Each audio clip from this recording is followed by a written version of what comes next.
Okay. Ananthika ఇటీవలే ఒక మంచి హిట్ మూవీ కూడా కొట్టడం జరిగింది. ఇప్పుడు రోమాంచకంతో రాబోతున్నారు. రోమాంచకంలో 2 పదాలు ఉన్నాయి. రొమాన్స్ ఉంది, అరాచకం ఉంటుంది. మరి దీంట్లో చూస్తుంటే 3 కూడా ఉన్నాయి. ఆల్రెడీ మనం చిన్న గ్లిమ్స్ దాంట్లో చూడడం జరిగింది. చెంప మీద కొట్టడం ఇలాంటి. మరి ఎలా ఉంది ఏంటి అనేది చెప్పండి. ఈ సినిమాలో మీ క్యారెక్టర్ గతంలో చేసిన సినిమాలకి దీనికి చూస్తే కంపేర్ చేస్తే ఎలా ఉంటుంది? సో నా క్యారెక్టర్ ఒక తమిళియన్ క్యారెక్టర్ అని కూడా చెప్పొచ్చు. అండ్ ఆల్సో క్యారెక్టర్ గురించి చాలా నేను రివీల్ చేయను, అది చూసాకనే మీరు చూడండి. అండ్ యా, వెరీ ఎక్సైటింగ్ ఉంటుంది, వెరీ మచ్ హ్యాపీనెస్ ఉంటుంది, very much full positive energy కూడా చూడొచ్చు. అంటే తమిళన్ అంటున్నారంటే గతంలో రవితేజ గారితో ఒక సినిమా వచ్చింది, అమ్మా నాన్న ఓ తమిళ అమ్మాయి లాగా. అందులో కూడా ఆసిన్ క్యారెక్టర్, రవితేజ గారి క్యారెక్టర్ మీ ఇది చూస్తుంటే అట్లా అనిపించింది నాకు.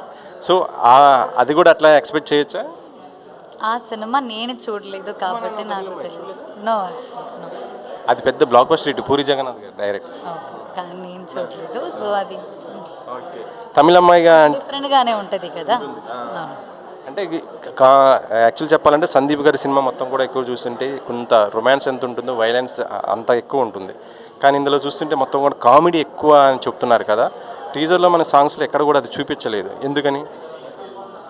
అంటే దీంట్లో అలాంటి వైలెన్స్ లాగా ఆర్ అంటే అలాంటి లైన్ క్రాస్ చేసి ఏం లేదు. It's a very sweet, calm, light, warm movie. So మూవీకి ఏం కావాలో అంతే ఉంది. హాస్యం అన్నారు అంటే ఏ రకంగా ఉంటుంది అంటున్న, కామెడీ ఏ విధంగా ఉంటుంది ఇందులో? కామెడీ కూడా మంచిగానే ఉంటుంది. అంటే not in a very different way also, అన్నీ బ్యాలెన్స్డ్గానే ఉంటుంది.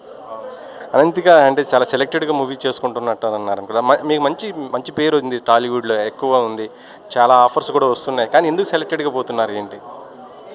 అలా ఏం లేదు, నచ్చితే కొంచెం కూడా మంచిగా చేయవచ్చు. సో యా, అందుకే చేస్తున్నాం. మంచి సినిమా హిట్ అవుతున్నప్పుడు ఏం చేయాలంటే స్టార్ హీరోలతో సినిమా చేయాలనుకుంటుంటారు కదా. మీకు అట్లా స్టార్ హీరోస్ సినిమాలలో ఎవరి నుంచి కూడా ఆఫర్స్ రాలేదా, ఎట్లా ఏంటి? వచ్చాము కానీ నాకు తెలియదు, అలా ఏం లేదు. అంటే వాళ్ళతో అలా ఏం లేదు, నాకు నచ్చితే నేను చేస్తున్నా అంతే. పర్టికులర్గా మీకంటూ ఫ్యాన్ బేస్ ఉంటారు కదా. మీరు ఏ స్టార్ హీరో అంటే తెలుగులో మీకు ఎవరు ఇష్టము? ఒకవేళ చేయాలంటే ఏ హీరోతో చేయాలనుకుంటారు? అందరితో చేయాలని ఉంది, అలా అందరితో ఇష్టం.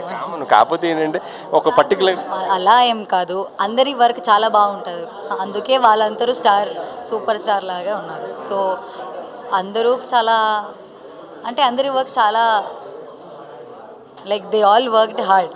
సో అందరికీ నాకు అందరినీ చాలా ఇష్టం. అలా స్పెసిఫిక్గా ఒకరిని అలా ఏం లేదు. ఇప్పుడు 25న ట్రైలర్ రిలీజ్ కాబోతుంది, ఈవెంట్ జరగబోతుంది కదా. దీనికి సంబంధించి ప్రభాస్ గారికి చూపించడం ఏమైనా జరిగిందా? మీరు వెళ్ళారా? మీ టీంకి ఎట్లా ఎవరైనా అక్కడికి సినిమా యూనిట్ ప్రభాస్ గారి దగ్గరికి ఎప్పుడైనా? అంటే ప్రభాస్ గారు అయితే ఇప్పుడు స్టోరీ అయినా టీజర్ అయినా అందరూ చూసారు. అంటే అవునవును, అవును. ఓహో, ఆయన రియాక్షన్ ఎలా ఉంది? కాదు, అలా నేను అందరూ ఇలా చెప్పారు అండ్ ఆల్సో స్టోరీ పెట్టారు కదా. సో అలా నాకు తెలుసు. యాక్చువల్ చెప్పాలంటే ఆయన ఏ సినిమా చూసినా కూడా దాన్ని ప్రమోట్ చేస్తూ ఆయన ఇన్స్టాగ్రామ్లో కంపల్సరీ స్టోరీ అది పెడుతుంటారు. సో ఇది కూడా పెట్టే అవకాశాలు ఉన్నాయి. ఓకే అండి, ఆల్ ది బెస్ట్. మీరు మంచి మంచి మూవీస్ చేయాలి, ఇంకా మంచి హిట్ కొట్టాలని కూడా మనస్ఫూర్తిగా కోరుకుంటున్నాను. ఇది రొమాంచక మూవీకి సంబంధించి మొత్తం కూడా అంటే సెప్టెంబర్ 3న రాబోతున్నటువంటి ఈ సినిమా మొత్తం కూడా మంచి హిట్ అవ్వాలని కూడా మనస్ఫూర్తిగా కోరుకుందాం. కెమెరామెన్ ఫాషాతో వెంకట్, 10 TV.